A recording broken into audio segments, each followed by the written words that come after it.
고린도전서 제6번째 강의를 시작하겠습니다. 今天是哥林多前书第6讲。 제6장의 장명은 음행장이라고 했는데요. 송사장이라고 했는데요. 有关哥林多前书第6章的内容是有关告状这样的一些内容在里面。 12절부터 18절까지는 음행을 떠나 주와 합한 자가 되라고 했습니다. 那么其12节到18节的内容是要求我们离开隐形要成为合神心意的人。 13절로 14절을 읽어주시기 바랍니다. 我来读一下13、14节。食物是为肚腹，肚腹是为食物，但神要叫这两样都废坏。身子不是为淫乱，乃是为主；主也是为身子，并且神已经叫主复活，也要用自己的能力叫我们复活。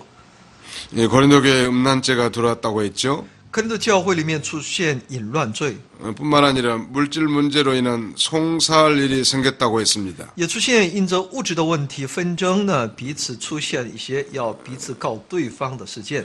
그래서 바울이 이 물질 문제와 음란한 일에 대해서 지금 책망하고 가르치고 있는 것입니다. 所以呢，保罗在这里责备并教训他们有关犯奸淫和这个物质上的一些纠纷的问题。 거기 13절에는 식물은 배를 위하고 배는 식물을 위하나 그렇게 말씀하셨죠. 13节说食物是为肚腹，肚腹是为食物。 여기 그리고 그 아래 보면 몸은 음란을 위하지 않고 오직 주를 위하며라고 되어 있습니다. 而且又说身子不是为淫乱，乃是为主。 그러니까 식물과 배 그리고 몸과 주님이 대조를 이루고 있습니다. 那食物和肚腹还有这种身子和主成为了对照。 식물은 배를 위해서 있고 또 배는 식물을 위해서 있는 것입니다. 食物是为肚腹，肚腹是为食物。 그러나 사람이 죽으면 이 배나 식물을 다 피할 것이기 때문에 공연히 싸우고 다투지 말라는 것입니다. 但我们人死呢，就是要废除这种食物和肚腹，所以呢，也不要为这两样而在那里彼此相争。 하나님께서 누구든지 일하면 먹고 살 수 있도록 식물을 다 예비해 놓으셨습니다. 神已经为每个人预备好，只要他们辛勤工作，都会为他们预备所需之用。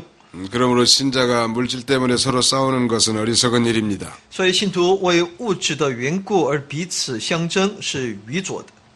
또 하나님께서는 우리 몸을 지으실 때 음란을 위해서 지은 것이 아니라고 했습니다. 而且说神造我们身子的时候呢，不是为了我们的淫乱而造的。 우리는 예수 그리스도의 피로 값주고 사신 이 하나님의 거룩한 성전이 된 자들입니다. 我们今天每个人都成为了耶稣用他的宝血的赎价所买赎过来的这个圣殿的本体。 우리의 몸은 그리스도와 연합되어 있는 것입니다. 所以呢，我们的身体呢是与这位基督联合的。 뿐만 아니라 장차 우리 몸을 다시 살려서 영원히 주와 함께 살게 할 것입니다. 不仅如此，他将来要使我们的身体重新复活，永远与主同活。 우리 고린도전서 3장 16절을 기억하시죠? 哥林多前书3章16节是我们所记住的， 너희가 성전인 것과 하나님의 성령이 너희 안에 거하는 줄 알지 못하느냐 그랬습니다. 就是你们是圣殿，你们的身体就是圣殿，神的灵就住在你们的里面。 이와 같이 하나님의 성전을 더럽히면 하나님께서도 그 사람을 멸하시리라고 했습니다. 所以呢，我们不能污秽玷污这个圣殿，要不就会招致神的毁灭。 15절에서는 그리스도의 지체를 가지고 창기의 지체를 만들 수 있겠냐고 반문하고 있습니다. 并且在15节里面，在那里反问说呢，怎可以将基督的肢体作为一个娼妓的肢体呢？ 성도의 몸은 그리스도의 지체인데 음행을 하면 창기의 지체가 된다는 것입니다. 我们的信徒的身体是基督的肢体所以呢，如果我们犯奸淫的话呢，也就是等于把它变成娼妓的肢体。 또 16절에는 창기와 합하는 자는 한 몸인 줄을 알지 못하냐라고 반문하죠. 16节又反问说呢，岂不是与娼妓联合的，便是与他成为一体吗？ 결혼이라고 하는 것은 둘이 몸이 하나가 된 것이 첫 번째 결혼이죠. 那么结婚就是两个人合二为一， 그 다음에는 마음이 하나가 되는 것이고 他们的身体合二为一，心合二为一， 또 신앙이 하나가 돼서 하나님 앞에 영광을 돌리는 거 아닙니까? 信仰合二为一，归荣耀给神。 그런데 창기 합하는 자는 창기와 한 몸이 되는 것입니다. 但与娼妓联合的，就是与他成为一体的。 이 17절에는 예수 믿는 사람은 그리스도와 영적으로 연합이 되어 있기 때문에 주님과 하나가 되어 있습니다. 但与主联合的呢，便是与主成为一灵的。 그래서 음행 죄를 피하라고 말하고 있습니다. 18절을 읽어주세요. 所以呢，我们必须要逃避隐形，这在18节里面有。你们要逃避隐形，人所犯的无论什么罪，都在身子以外；唯有行淫的，是得罪自己的身子。 음행죄는 피해야 범하지 않습니다. 这种奸淫罪呢，我们必须要逃避。 성도가 음행죄를 범할 만한 환경과 시간과 기회를 피해야 합니다. 我们应当逃避那信徒会犯奸淫的这个机会、时间、对象。 다른 죄는 몸 밖에 있는 하나님과 사람과 물질에 대해서 손해를 주는 죄지요. 无论什么罪呢，都是那身子以外的，可能是对人，可能是对物质，都有一些损害。 그러니까 대인 관계의 죄고, 대물 관계의 죄고, 대신 관계의 죄인 那 것입니다. 是对人和对物的一些亏损。 그러나 음행은 자기 몸에 대해서 법을 어긴 것입니다. 但犯奸淫呢，是对自己身子的犯罪， 몸으로 몸에 대하여 죄를 범한 것입니다. 就是在身子上犯罪。 그래서 6장 18절 우리가 꼭 기억해야 합니다. 所以呢，6章18节是我们所应当牢记的。 이 사람이 범하는 죄마다 몸 밖에 있거니와 음행하는 죄는 자기 몸에게 죄를 범하느니라 말씀하셨죠. 人所犯的无论什么罪，都在身子以外；唯有行淫的，是得罪自己的身子。 여기서 사용된 이 몸이라고 하는 것은 이 헬라 언어 소마를 사용하고 있습니다. 身子的希腊原文叫 soma， 보통 썩어 없어질 육체를 싹스라고 하죠. 사르크스. sarx 的意思呢，就是说死了之后会腐烂而消失的那个肉体。 그런데 여기서 소마를 사용하는 이유는 但在这里使用 soma 的理由是什么呢？ 이건 인간의 이 전 인격을 손상시키는 치명적인 결과를 가져온다는 의미로 이 단어를 사용한 것입니다. 这个词汇呢，也在告诉我们，你这样的亏损呢，是带来整个你全人格的受到一些亏损， 자기 몸을 직접 더럽히고 자기에게 해를 주는 행위이기 때문인 것입니다. 因为那是直接的会影响自己的身质，会影响自己的生命。 이런 음행죄를 피하라고 성경은 가르쳤고 所以呢，圣经也在告诉我们，应当逃避这样的隐形。 우리 창세기에 나오는 대표적인 인물 요셉은 그렇게 준행해서 승리한 자입니다. 所以呢，创世纪当中的代表性的人物约瑟呢，就是在这里警醒并得胜的。 동양의 성자라고 하는 이 공자도 색을 피하기를 원수같이 하라라고 말하고 있습니다. 那么在东方的这个哲学可以说是一个伟人，孔子呢也主张你应当对色呢应该是远避它。 반면에 이 죄질 환경을 피하지 못해서 죄를 지은 성경의 인물들도 있지요. 但圣经里面也有没能够逃避而犯罪的那些圣经人物。 가령 뭐 다윗이나 삼손 같은 자들이 그런 예라고 할 수 있겠습니다. 举例来说，大卫也好，参孙也好。 그 다음에 마지막 19절로 20절은 너희 몸으로 하나님을 영화롭게 하라라고 말씀하고 있습니다. 19节和20节告诉我们要用我们的身子上要荣耀神。 다시 바울은 고린도전서 6장 19절에서 이렇게 말씀합니다. 在哥林多前书6章19节里面，保罗在告诉我们， 마치 고린도전서 3장 16절과 같은 내용인데 한번 읽으시기 바랍니다. 哥林多前书3章16节是一样的内容。19节，岂不知你们的身子就是圣灵的殿吗？这圣灵是从神而来，住在你们里头的，并且你们不是自己的人。 성도는 물과 성령으로 영원히 중생했습니다. 信徒呢，借着水和圣灵永远的重生了。 그러므로 그 속에 성령님이 내주에 계시죠. 那么其中有圣灵的内住， 그러므로 우리 몸이 성전이라고 하지 않았습니까? 所以我们的身体身子呢就是圣殿。 그러므로 우리는 이 성전된 신성한 몸으로 음행죄를 범해서는 안 될 것입니다. 所以我们不能以我们属灵的这种身子作为圣殿的身子呢，来去犯奸淫罪。 우리는 피로 값주고 사신 소유가 하나님의 소유입니다. 所以呢，今天我们所得到，我们今天所拥有的是神用他的宝血所买赎的，所以他的所有权在神那里。 우리의 몸은 우리의 것이 아닌 것입니다. 也就是我们的身子不再属于我自己。 그러므로 우리가 우리 몸으로 하나님께 영광을 돌리라고 20절에 말씀하고 있습니다. 所以呢，20节也就告诉我们，所以要在你们的身子上荣耀神。 우리는 우리의 몸을 가지고 주님의 것으로 삼아놓고 오직 주님을 위해서 살아야 합니다. 所以呢，我们应当为主去生活，为主摆上， 주님을 위해서 모든 일을 해야 할 것입니다. 为主去做所有的事情。 모든 물건들은 다 용도 있게 지어져 있습니다. 所有的东西都是有其相应的用途的。 그러나 우리 인간은 하나님 형상대로 지은 목적이 있지 않습니까? 那么人有照着神的形象所造的目的。 우리 장로교회 요리문답에 보면 사람의 제일 된 목적이 무엇이뇨 이렇게 질문하고 那么长老会的其要理问答里面就有一条，就是人的第一目的是什么？ 그 대답으로 이렇게 말씀합니다. 那么其回答呢， 하나님을 영화롭게 하는 것과 是为了荣耀神， 영원토록 그를 즐거워하는 것이라고 답하고 있습니다. 说永远的因他而喜乐。 이 너희 몸으로 하나님께 영광을 돌리라. 说你们要用你们的身子上荣耀神。 하나님을 섬긴다는 건 두 가지 의미가 있는데 服侍神有两种意义。 마음으로 섬기는 것이 절반이라면 那么说，其中的一半是用心来服侍， 또 몸으로 섬기는 것이 절반인 것입니다. 还有用我们的身子服侍，又是另一半。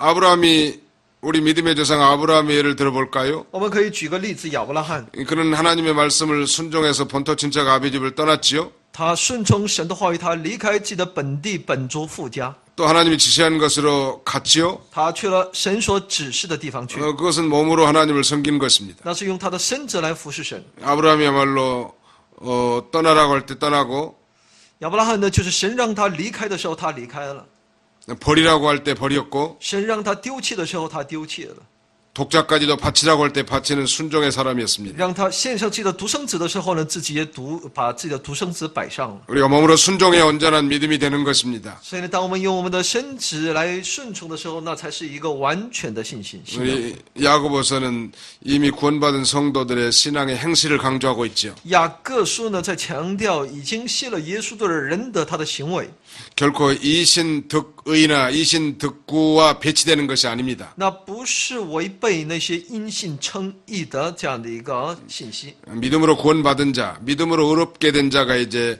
행함으로 온전함에 이르는 것입니다. 也就是说，因信称义称信的人呢，应该借着行为得以完全。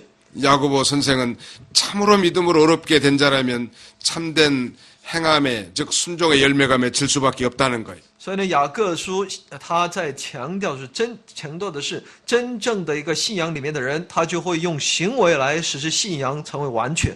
그러면서 기생 라합의 예를 들지 않습니까? 他在那里举了妓女拉合的这样的一个例子。 오늘 우리도 주님의 피로 값주고 사신 존귀한 성전입니다. 今天我们也都是呢，被主的宝血所买属的宝贵的、珍贵的他的圣殿。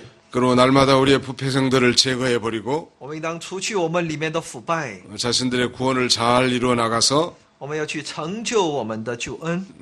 우리가 사는 평생에 하나님 앞에 영광 돌리는 저와 여러분들이 다 되시기 바랍니다. 愿大家一生能够归荣耀于神的人生。 그럼 계속해서 고린도전서 제 7장을 살펴보겠습니다. 我们继续进入到哥林多前书第7章。 고린도전서 제 7장의 장명은 부부장입니다.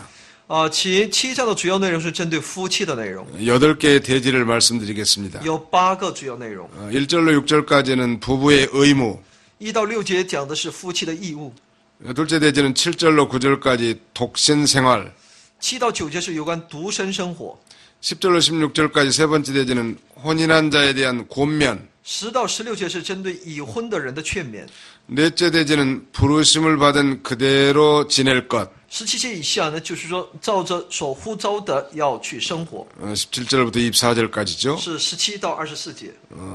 25절로 28절까지는 이혼과 결혼에 대해서, 25到28节是有关离婚和结婚的事情。 여섯째는 29절로 35절까지 안에 있는 자는 없는 것 같이 할 것, 안에 있는 자는 아내가 없는 것 같이 할 것. 那么29节到35节呢，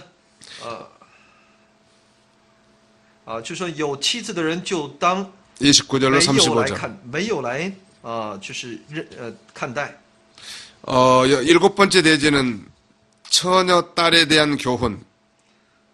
36节呢，以下呢是未婚的针对他们的一些内容。 36절로 38절까지죠. 36到38节。 마지막 여덟 번째 대지는 39절로 40절까지 과부에 대한 교훈입니다. 39节到40节是有关寡妇的教训。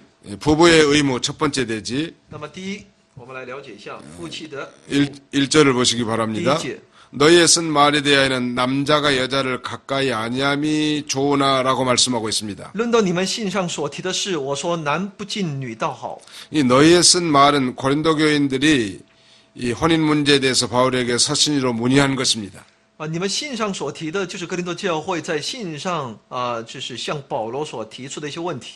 6장까지 내용은 이 근로의 편으로 고린도 교회 사정을 알고 책망하는 그런 내용이었다면 这么一直到6章呢，是一种他在了解哥林多教会的情况之后，是一种责备的一些内容。 여기 이 부분에 대해서는 이제 고린도 교인들이 질문한 것에 대해서 특별히 혼인 문제에 대해서 바울이 서신으로 답변하고 있는 것입니다. 7章的内容是针对他们的一些提问，也就是针对那婚姻的问题向他们回答。 그 편지 내용에 남자가 여자를 가까이 아니함이 좋다고 말했는데 在这段当中说呢，我说男不近女倒好。 이건 독신으로 있는 것이 신앙생활과 주의를 하는데 유익한 면을 말하는 것입니다. 在这里他所讲的是独身在做主公服侍的方面的一些好处的部分。 이건 결코 혼인 제도 자체를 부인하는 것이 아닙니다. 他不是在否认这个婚姻制度本身。 2절에 보십시오. 第2节我们可以看到， 음행의 연고로 남자마다 자기 아내를 두고 여자마다 자기 남편을 두라고 했습니다. 但要免淫乱的事，男子当各有自己的妻子，女子也当各有自己的丈夫。 여기서 우리가 조심할 것이 있는데요. 在这里我们有应当小心的部分， 결혼의 목적이 단지 음행을 방지하는 데 있다는 것이 아닙니다. 不是说结婚的目的只是为了免淫乱的事， 우리가 다 배워서 아는 것처럼 因为我们都学过的。 결혼의 목적도 역시 인간의 제일된 목적과 동일한 것입니다. 那么婚姻的目的呢，也就是与那些人存在的目的的这个最重要的其内容是一样的。 그것은 하나님께 영광을 돌리는 것이죠. 是为了什么呢？是为了荣耀神。 독신 생활의 좋은 면만 보고 결혼하지 않다가 음행죄에 빠질 수 있겠죠. 也可能容易因着看到独身的好处就独身，但后来容易被这个犯奸淫的这样的一个事情。 그야말로 큰 낭패가 될 수밖에 없을 것입니다. 没有比这更不好的了。 그러므로 사람마다 결혼하는 것이 자연스러운 것이라고 말하는 것입니다. 所以呢，人人能够结婚建立家庭是很自然的。 바울은 에베소 보에는 편지에서도 그 결혼의 신성시함을 증거하고 있습니다. 保罗也在针对那婚姻的事情，他也看作非常的神圣。 에베소 5장을 참조하시기 大 바랍니다. 家可以参考以弗所书5章。 3절을 읽으시기 我 바랍니다. 们来读一下第3节：丈夫当用合一之分待妻子，妻子待丈夫也要如此。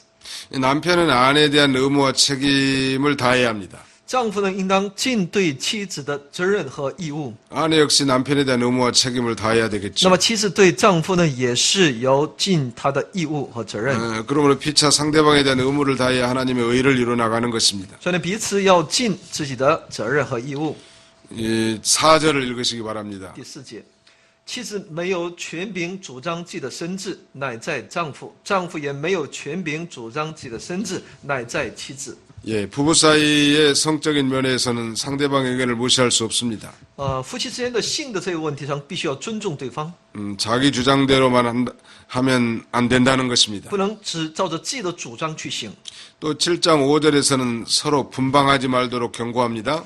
7章5节又警告不要分房。 성도가 기도할 틈을 얻기 위해서 합의상 얼마 동안은 분방할 수 있지만 다시 합해야 합니다.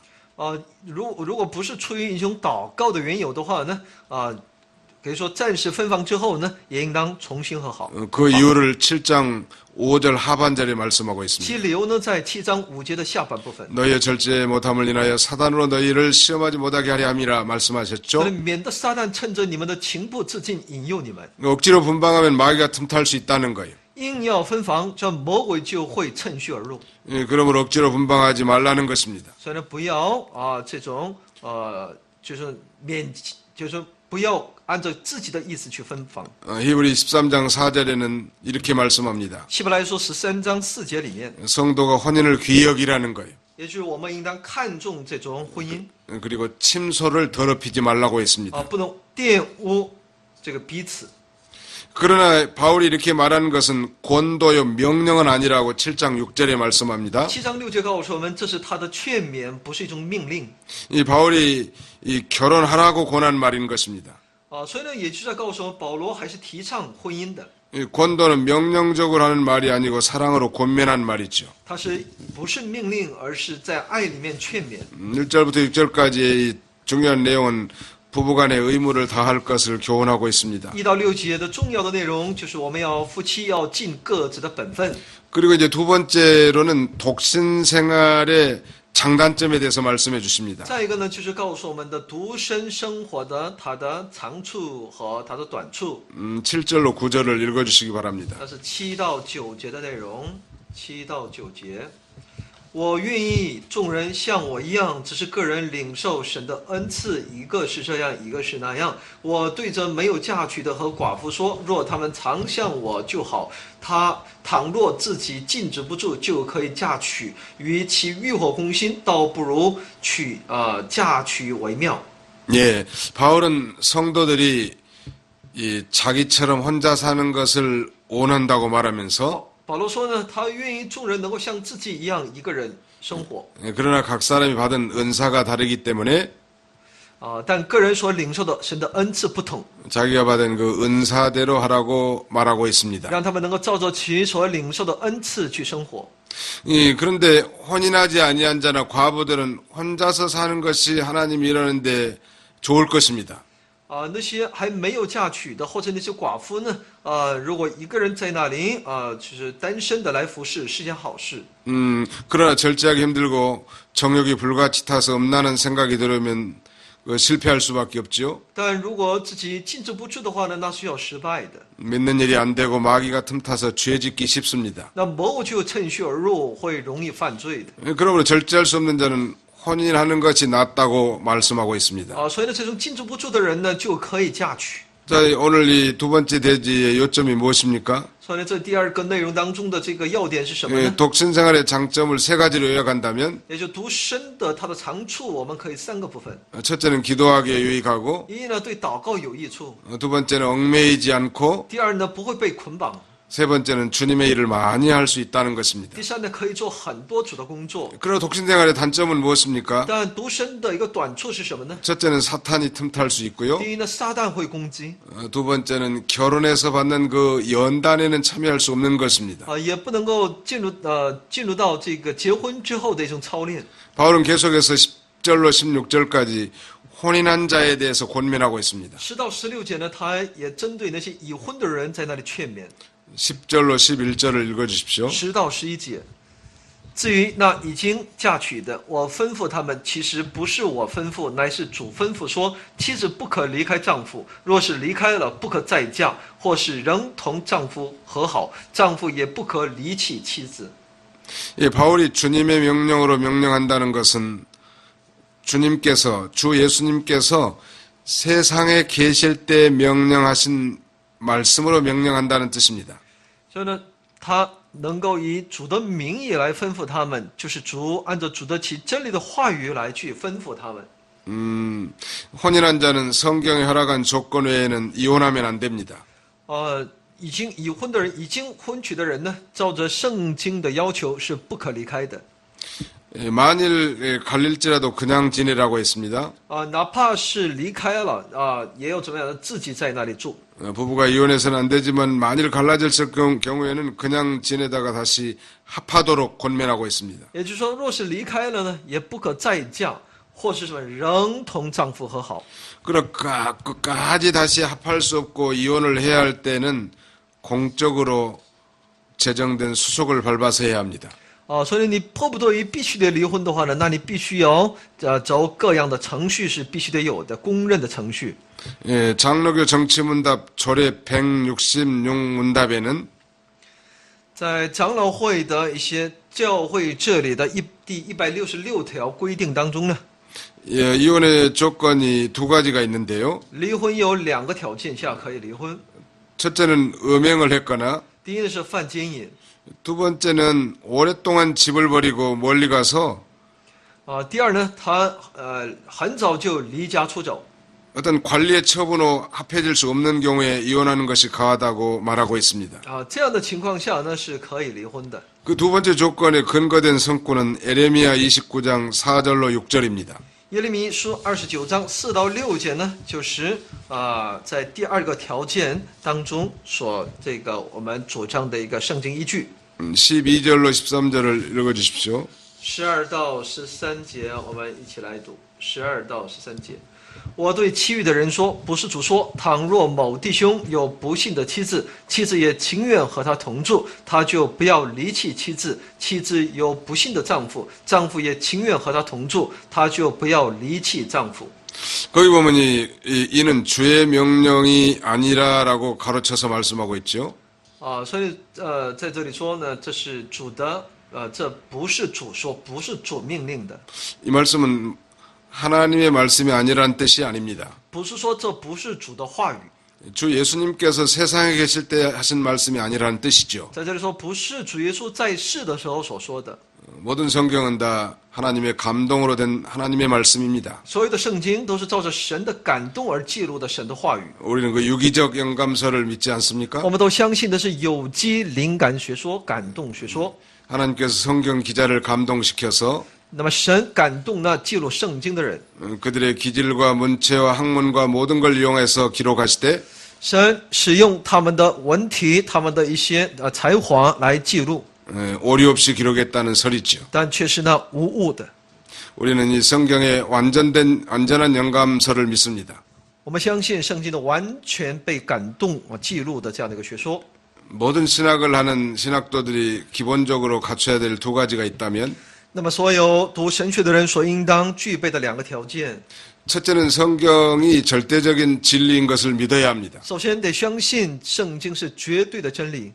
두 번째는 성경이 완전 영감된 말씀인 걸 믿어야 합니다. 第二呢，就要相信圣经是完全被神所感动而记录下来的事实， 그게 가장 기본적인 것이죠. 这是最基本的。 만약 성경이 영감되지 않았고 절대적 진리로 믿지 않는다면 그 위에 싸우는 학문은 싸울수록 잘못돼 나갈 것입니다. 如果他真的不是出于神的那种感动的话呢，你对圣经的理解、知识的了解的更多，那你就问题也就会变得更多。 자, 오늘 보면 7장 12절로 13절로 다시 돌아가서요. 我们重新回到7章12到13节， 남편과 아내 쌍방이 믿지 않을 때 결혼을 했는데 在妻子和丈夫在不信主的时候，这个结婚了， 그 후에 남편이 먼저 예수를 믿게 되었습니다. 丈夫先信了主。 그런데 믿지 않는 아내가 남편과 계속 함께 살기를 좋아하면 그 아내를 버리지 말라고 가르치고 있습니다. 但是那个不信的妻子呢，依然愿意跟丈夫一起生活同住的时候呢，就不应该离弃这个妻子。 그 반대의 경우도 그 아내는 갈리지 말고 그 남편과 함께 살라는 것입니다. 相反的条件下呢，也是不应当离弃丈夫，应该继续生活。 그러나 여기서 우리가 주의할 것이 있는데요. 但在这里我们应当注意的部分， 믿는 자가 불신자와 결혼하라는 말은 아닙니다. 这不是说那信主的人与不信主的人结婚。 성경은 분명히 신자와 신자 간 결혼해야 한다고 말하고 있습니다. 圣经清楚地告诉我们的婚姻必须是信主对信主的人。 우리가 고린도후서에서 배울 텐데요. 这在哥林多后书当中我们会学到的。 너희는 믿지 않는 자와 멍해를 같이 하지 말라고 하지 않았습니까? 所以你不能与那不信主的人同父一轭。 고린도후서 6장 14절 이하를 참조하시기 바랍니다. 哥林多后书6章14节以下，大家可以参考。 그런데 만약에 내 사랑하는 자녀가 믿지 않는 자와 결혼하겠다고 하면 어떻게 해야 할까요? 但我所爱的子女与那不信主的人要结婚，那我们应当怎么做呢？ 믿지 않는 청년이나 믿지 않는 처녀가 와가지고 내 딸과 내 아들, 우리 기독 청년을 사랑한다고 하면서 정말 극단적으로 결혼해야 되겠다고 하면 어떻게 할까요? 那么那些不信主的女子、男子要与我们信主的弟兄姊妹要结婚的话，那想要结婚，那我们应该怎么样呢？怎么办呢？ 그건 성경에는 기록되지 않지만 제 개인의 생각을 말씀드리고자 합니다. 圣经是没有记录的，但我把我个人的想法告诉大家。 정말로 내 딸과 내 아들을 사랑하는 그 청년과 처녀가 있다면 如果真的有真心爱我的儿子和女儿的这个年轻人， 그 사랑의 진정성이 있어야 할 것입니다. 他们的爱情应该有真实。 진정으로 사랑한다면 해결책이 있습니다. 如果真的是爱的话呢，是有解决的方案的。 왜냐하면 사랑하는 사람을 알고 싶고 사랑한 사람이 섬기는 하나님도 배우고 싶을 것입니다. 那他肯定会想要更多的想要了解自己所爱的人，也想要去了解自己深爱的那个人的信仰。 그래서 정식으로 교회에 등록하고 그가 정말 이 공적으로 예수 그리스도를 개인의 구주로 영접하고 세례를 받도록 해야 할 것입니다. 才能够带领他能够来到教会，能够信耶稣受洗。 하나님께서 보내신 영혼일 수도 있기 때문에 우리가 무조건 불신자라고 해서 배척해서는 안 될 것입니다. 他也有可能是神所拣选的，所以我们不能因着今天他不信主，那我们就排斥他。 그런 기회를 줬음에도 불구하고 그가 예수를 영접하지 않고 기독교를 거역한다면 우리는 그 결혼을 결코 허용해서는 안 될 것입니다. 我们给了他这样的一个机会，但他依然不信的话，那我们就不能够让我们的孩子与他成婚。 14절을 읽어주시기 바랍니다. 14节的内容，我们来看一下。因为不信的丈夫就因着妻子成了圣洁，并且不信的妻子就因着丈夫成了圣洁，不然你们的儿女就不洁净，但如今他们是圣洁的了。 믿지 아니하는 남편이 예수 믿는 아내 때문에 거룩해질 수가 있습니다. 不信的丈夫因着那信主的妻子可以成为圣洁， 또 믿지 않는 아내가 믿는 남편 때문에 거룩해질 수가 있죠. 不信的妻子也会因着其信主的丈夫而成为圣洁。 왜냐하면 남편이나 아내가 예수를 믿음으로 복음의 광채가 있고 因为妻子也好，丈夫也好，因为是信耶稣的，他们有福音的光彩在他们的里面， 이 인격적인 감화가 있고 他们有人格里面的一种感动， 성령의 감동이 있기 때문에 又有圣灵的感动， 상대방에게 그 영향력이 미쳐질 것입니다. 那么他的这样的影响力就会影响到对方。 믿지 아니하는 남편이나 아내가 반대한다고 해도 그리스도의 빛이 비춰졌기 때문에 哪怕是他是个不信主的男朋友或者女朋友，但因为他们从对方当中看到基督的光在他们里面， 어느 정도의 이 감동을 받고 있는 것입니다. 他们也会受到一定程度的感动的。 부부는 한 몸이지 않습니까? 夫妻是一体的呀， 부부는 내부적으로 거룩한 데 속해 있고 夫妻是圣洁的， 하나님의 이름이 그 집에 있고 神的名在他们家庭里面， 하나님의 권고가 항상 그 안에 있기 때문에 거룩한 것입니다. 神的劝勉也时常在他们的里面，所以他们是圣洁的。 그 증거로 그들의 자녀가 거룩한 것을 들어서 말하고 있습니다. 所以做一个依据呢，就是他们的子女就会是圣洁的。 여기 보면 그러나 이제 거룩하니라라고 마지막 14절 하반절에 말씀합니다. 14节的后半部分说，但如今他们是圣洁的了。 부부 중 한 편만 믿는 가정의 자녀들도 거룩하다는 말씀입니다. 也就是说，夫妻当中只有一方信耶稣的人，他们的子女也是圣洁的了。 그래서 우리 장로교에서는 부모 중에 한 편만 믿어도 그 자녀에게 유아 세례를 줄 수 있습니다. 所以呢，我们长老会呢是只要夫妻俩当中呢，只要一方是基督徒的话呢，就可以为他们的子女施行婴儿洗礼， 그 아이가 거룩하다고 했기 때문입니다. 因为那个孩子就是圣洁的。 이 부모 중 한 편만 믿어도 신자의 자녀가 거룩한 이유가 무엇일까요? 那么说只有夫妻当中的只有一方是信耶稣的，那其子女也会变为圣洁，其理由是什么呢？ 구약의 근거를 두고 있는데요. 我们可以依据在于旧约圣经。 오늘 이 침례교에서는 유아 세례를 부정합니다. 在浸信会呢，他是否定这个婴儿洗的， 침례교에서는 특별히 이 개인의 회심에 대한 체험을 강조하기 때문이죠. 因为浸信会所强调的是个人悔改的这种经历。 그러나 우리 장로교에서는 하나님의 주권을 믿습니다. 但在长老会呢，我们是相信神的主权， 성령의 역사를 믿습니다. 相信圣灵的动工。 그러므로 어린아이라든지 아니면은 이 지체의 부자유자랄지라도 성령으로 그들이 구원을 받을 수 있다고 믿는 것입니다. 虽然我们相信，哪怕是婴孩或者是身体有一些疾病的、残疾的那些人，也因着这些内容可以得救的。 그래서 우리 장로교에서는 유아들에게도 세례를 줍니다. 所以呢，长老会呢也给婴儿施洗。 여러분 창세기 17장 7절 이하에는 아브라함이 그의 아들 이삭에게 할례를 행하지 않습니까? 创世纪17章7节以下呢，有亚伯拉罕给自己的儿子以撒行割礼。 아브라함이 하나님과 언약을 맺었습니다. 亚伯拉罕与神建立了约， 그런데 그 언약의 핵심은 장차 오실 예수 그리스도 아닙니까? 其约的核心就是将要来的耶稣基督。 그러나 그 언약과 직접 관련이 없는 이삭에게 할례를 행한 것입니다. 但是针对那没有直接关联的以撒，给他行了割礼。 할례는 바로 언약 백성된 표시 아닙니까? 割礼就是他成为应许百姓的一个标记。印记 그러므로 신자의 자녀들도 하나님의 언약, 계약에 참여한 것입니다. 那么信徒的子女也是参与到了神的应许当中。 또 외부적으로 그들도 종교 의식에 참여하였습니다.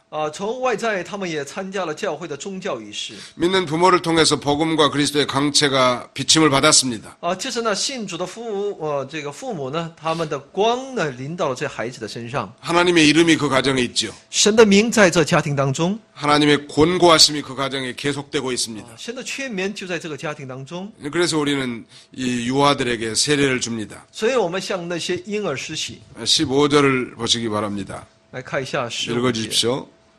15节，倘若那不信的人要离去，就由他离去吧。无论是弟兄是姐妹，遇着这样的事都不必拘束。神召我们原是要我们和睦。 믿지 않는 남편이 신앙 문제 때문에 이혼하자고 하면 어떻게 할까요? 不信主的人因着你的信仰要想要与你离婚怎么办呢？ 바울은 단호하게 이혼하자고 하면 이혼할 수 있다고 말합니다. 保罗在这里说呢，如果他提出离婚的话呢，可以离婚。 그러나 우리 하나님은 합평 중에서 우리를 부르셨다고 했죠. 但我们的神在他是和平，他是令人和睦的神。 할 수 있는 대로 이혼하지 말고 화평하게 함께 사는 것이 좋다는 것입니다. 也就是尽可能的不要离婚，能够和睦相处是件好事。 그러나 신앙을 양보하면서까지 살 수는 없습니다. 但我不能够去在信仰上要做出让步， 신앙을 양보하는 것은 하나님 앞에 범죄하는 일입니다. 因为你这个信仰上的让步是在神面前的犯罪。 신앙의 역사가 죽는 일입니다. 那就信仰就会死掉。 부부 생활 때문에 신앙 생활에 구속받으면 안 될 것입니다. 不能够因着这个问题信仰生活受到拘束。 16절에 보십시오. 16节里面， 아내 된 자의 내가 남편을 구원할지 어찌할 수 있으며 남편 된 자의 내가 내 아내를 구원할는지 어찌할 수 있으리요 말하고 있습니다. 这里就说你这做妻子的怎么知道不能救你的丈夫呢？你这做丈夫的怎么知道不能救你的妻子呢？ 요새 젊은 사람들이 사랑하는 불신 남자친구나 여자친구를 데리고 와서 결혼하겠다고 말합니다. 现在不少的那些信徒呢，他们却把那些不信主的这个男朋友女朋友带过来，说我要跟他结婚。 그래서 내가 이 사람을 전도해서 구원시키면 되지 않느냐고 말합니다. 所以总说我要给他传福音，让他得救不就可以了吗？ 그건 그 청년의 생각일 뿐이죠. 那只是那个年轻人的自己的想法而已。 구원의 문제는 하나님에게 속해 있고 得救的问题是属乎神， 하나님의 절대적인 주권입니다. 是神的绝对的主权， 그 청년이 불택자일 수도 있지 않습니까? 因为他也有可能不被神所拣选。 그 다음에 이제 17절로 24절까지는 부르심을 받은 그대로 지내라고 말씀합니다.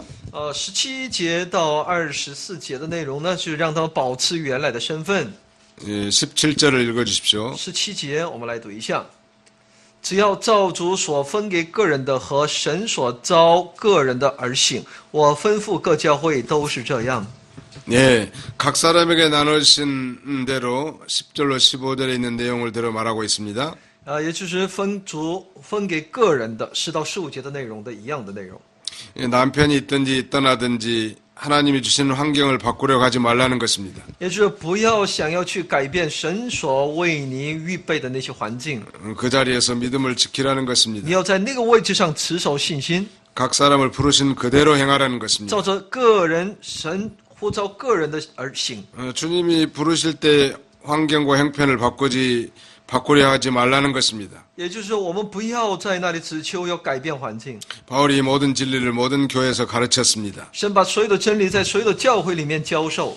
가령 18절은 이렇게 말하죠. 18节也在说， 할례자로 부르심을 받은 자는 무할례자가 되지 말고 무할례자로 부르심 받은 자는 할례자가 할례를 받지 말라는 것입니다. 说呢，有人已受割礼蒙召呢，就不要废割礼；有人未受割礼蒙召呢，就不要受割礼。 할례라고 하는 것은 언약 백성된 표시를 신체 일부분에다 표시하는 것이라고 했죠. 割礼就是一个你蒙召蒙神拣选的一个印记。 난지 8일 된 이 남자의 양피 끝을 베는 것입니다. 就是针对出生刚刚8天的这个孩子进行割礼， 이건 율법적 의식의 하나이지요. 这是律法形式， 예, 그래서 그 몸에 표시를 해서 하나님의 언약 백성된 표시를 삼는 것입니다. 就是在身子上有这样的一个印记，表明他是成为神应许的百姓。 예, 그러나 그리스도께서 율법을 완성시켜 주셨기 때문에 但因为基督完成了律法， 예수를 그리스도를 믿는 자는 이제 하나님의 백성이 된 것입니다. 那么信耶稣基督的人就成为了神的百姓， 다시 할례를 받을 필요가 我 없지요. 们没有必要再受割礼。 그러나 이미 이 할례를 받은 자는 무할례자가 되지 말라는 것입니다. 这么说，已经受割礼的人就不要成为那无割礼的这样一个这个无割礼者。 오늘날 아프리카에는 여성 할례로 상당히 시끄럽습니다. 目前的非洲呢，因着女子必须要受割礼这一问题呢，引发很多争论。 성경은 여자아이에게 할례를 행하라고 가르친 데가 전혀 없습니다. 圣经从来没有要求让女孩受割礼， 오직 난지 8된 남자아이의 양피를 베는 율법적 의식이 있었을 뿐입니다. 只有针对出生8日的这个孩子进行割礼的这种律法仪式。 사실 할례 받는 것도 아무것도 아니고 할례 받지 아니한 것도 아무것도 아니라고 19절에 말하고 있죠. 19节也在告诉我们，受割礼算不得什么，不受割礼也算不得什么。 예, 갈라디아 5장 6절에는 이렇게 말씀합니다. 加拉太书5章6节， 그리스도 예수 안에서는 할례나 무할례가 효력이 없되 사랑으로서 역사하는 믿음뿐이니라 라고 말씀합니다. 在加拉太书5章6节里面说，原来在基督耶稣里受割礼不受割礼全无功效，唯独使人生发仁爱的信心才有功效。 참된 믿음은 사랑으로 역사하는 믿음이어야 합니다. 所以呢，真正的爱呢是在神的信心里面。 사랑이 없는 믿음은 그건 자신의 이 철학과 사상을 강조하는 것뿐이지요. 那只是在主张自己的自己的一种所谓的信仰。 진정한 믿음이라면 사랑이 동반돼야 할 것입니다. 真正的信心，那必须有爱的。 또 우리가 하나님 앞에 예배 드릴 때도 마찬가지로 신령과 진정으로 예배를 드리라고 하지 我 않았습니까? 们在神面前献礼拜的时候，也应当是心灵和诚实来拜他， 왜냐하면 우리 하나님이 영이시기 때문에 그렇습니다. 因为我们的神是个灵， 우리 하나님이 그러므로 의식적으로 행하는 예배를 받지 않으시고 所以呢，神不接受，那我们只是外在的出于意文的那些礼拜。 영과 진리로 드린 예배를 기뻐 받으시는 것입니다. 神喜悦用我们的心灵和诚实真理当中所拜的。 20절로 21절을 읽어주세요. 20到21节，我们来读一下。个人蒙召的时候，什么身份仍要守住这身份。你是做奴隶蒙召的吗？不要因此忧虑。若能以自由，就求自由更好。 성도는 어떤 형편에 있든지 그 자리에서 믿음을 잘 지켜야 합니다. 信徒在任何一个位置上都应该持守自己的信仰， 그리고 하나님의 종 노릇을 잘 해야 합니다. 好好的作为神的仆人的工作。 그럴 때 거기서 영의 자유를 누리는 것입니다. 只有在这里能够享受属灵的自由。 여기 보면 내가 종으로 있을 때 부르심을 받았느냐라고 말씀하고 있죠. 再就是说，你们是在做奴隶的时候蒙召吗？ 염려하지 말라고 말하면서 자유할 수 있거든 차라리 사용하라고 했습니다. 不要因此犹豫，若能以自由就求自由更好。 여기 종이라고 하는 건 영어로는 slave를 가리킵니다. 是不是这个奴隶的意思？ 결코 servant를 말하는 것이 아닙니다. 也不是说在用其他的那种含义来表述的。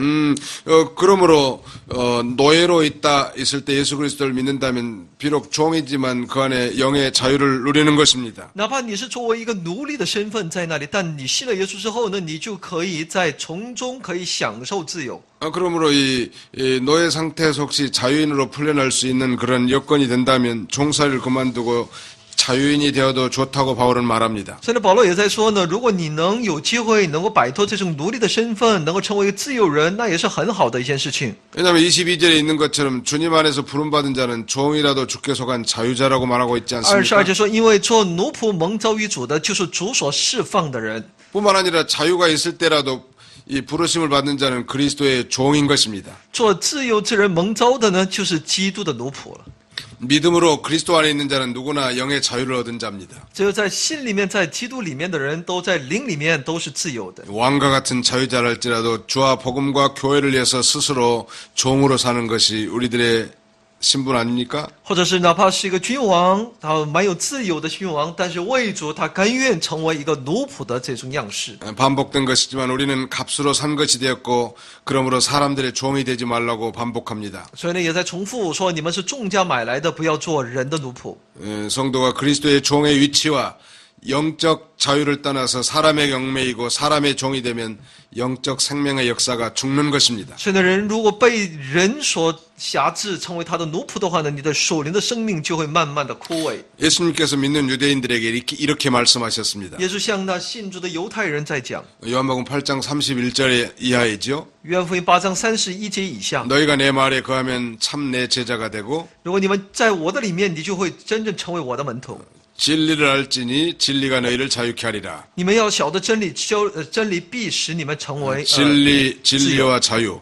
就真理和自由 아주 중요한 관계 있죠. 是非常重要的关系。 성도는 이제 진리 안에 살 때 참된 자유를 누리고 信徒呢，在真理里面才能真正享受自由。 뿐만 아니라 주의 영이 계신 곳에는 자유함이 있느니라 말씀하셨습니다. 有主的灵的地方就有自由。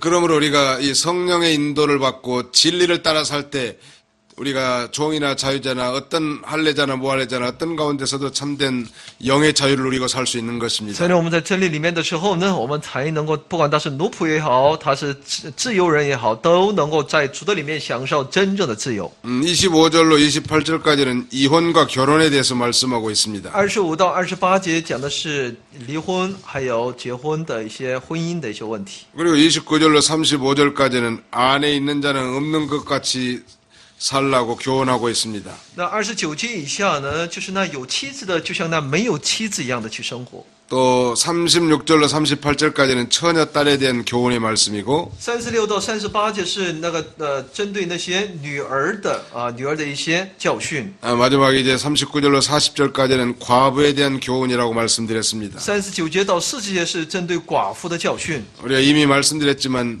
여호와 하나님께서는 이혼을 싫어하신다고 말라기 선지자를 통해서 전파 말씀하셨습니다. 神借着马拉基先知呢，在告诉我们，神不喜悦离婚。 25절을 읽어주십시오. 26절까지. 25、26节，我们来读一下。